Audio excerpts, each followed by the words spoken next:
Morning, where we are able to say good morning and welcome to Mr. Nico Kleynhans. Thank you so much for your time, Nico.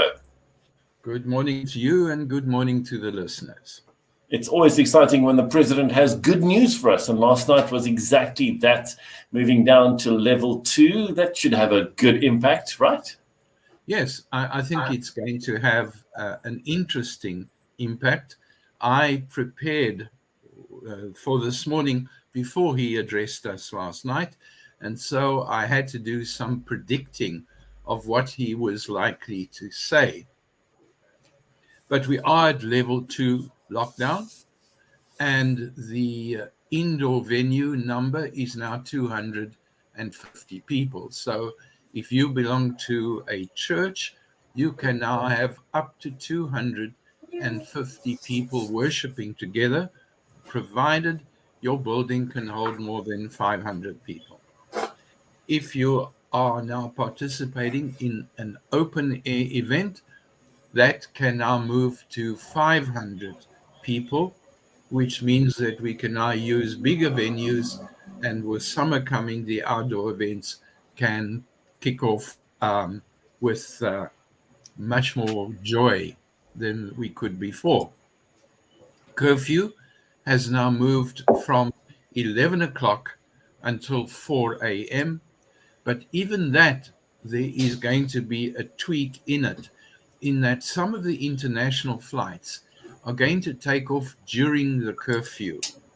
So if you have to drop people off at the airport, or you have to collect people from the airport, take some proof with you, so that if you are stopped by police, you can provide the proof, and they have been instructed to let you pass through at that point. So you must have some kind of proof that you are engaged with either collecting or dropping off some kind of group uh, of travelers. We are going to have a COVID passport, which is finally going to come about, and that's going to be a blessing for those of us who are going to have to prove that we've been vaccinated in order to get to certain venues, because that's coming. Certain venues will not be open to people who have not been vaccinated. That's just a matter of time. And then there is alcohol will become more freely available. And so I also would assume the rules around funerals are going to change. But it is going to affect the local tourist industry.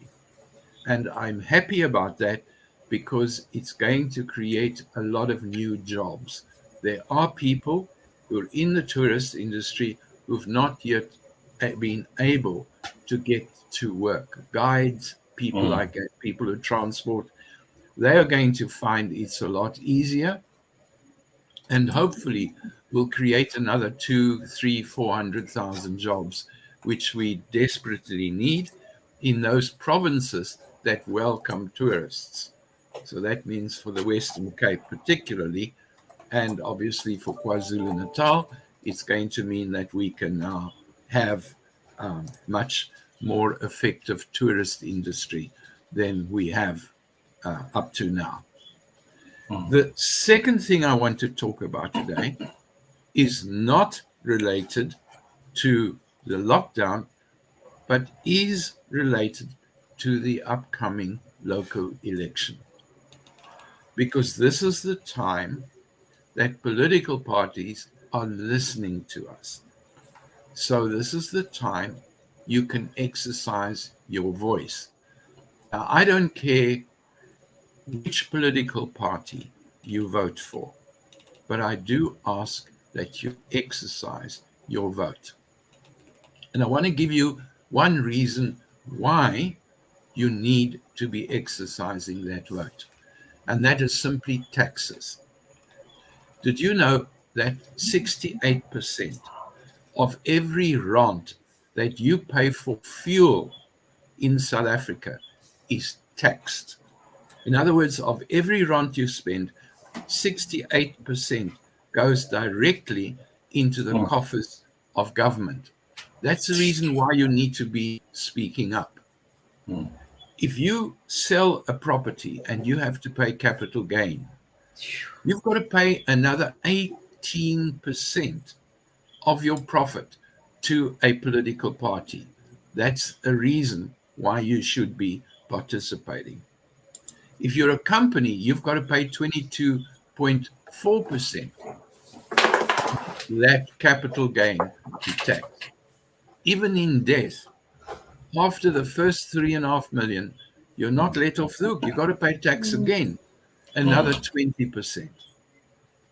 If you're a company in this country, your tax rate is 38.8%. There are tens of thousands of us who pay more than half of our income in taxes, both direct taxes and indirect taxes. We need to start holding government to account. Now, all of the above that I've mentioned, we've got to hold the ANC to account. But in this province, we've also got to hold the DA to account. Because did you know how much of your cost of water is taxed? Do you know how much of your electricity is taxed? The rates you pay, how much of that goes to the local government? And we need to hold them responsible, because we're getting to the tipping point where we're no longer getting good value for money. You need to speak to whatever political party you support. And you need to make sure that they understand that we demand more value for our taxes, because way too much of our money is being wasted and squandered. We don't often get this opportunity. It's an opportunity we have for the rest of this year. I encourage you, get involved. Make sure your friends vote. Make sure you vote. Make sure those young people in your home who've given up, who don't even want to register, make sure they get to vote. Speak to parties. And let's see if we can pressure them at least to think twice before they keep increasing the price of water, electricity, rates, and fuel again. That's my story. Thank you so much, Nico, as always, just helping us and encouraging us and bringing reality. We appreciate your time. Have a good day. Sure. Thank you. Goodbye.